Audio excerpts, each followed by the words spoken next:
உச்சி மயில மேகாட்டு கோவிலில கதை ஒன்று நடக்குதம்மா.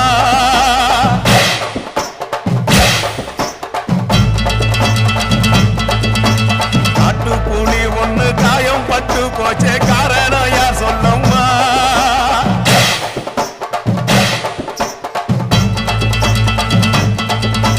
சட்டவோடு கையில் சத்தம் முழங்கிட தாயணி பொங்கிடம்மா. சட்டவோடு கையில் சத்தம் முழங்கிட தாயணி பொங்கிடம்மா. சூளக்காளியே அத்தா தாயே சூளக்காளியே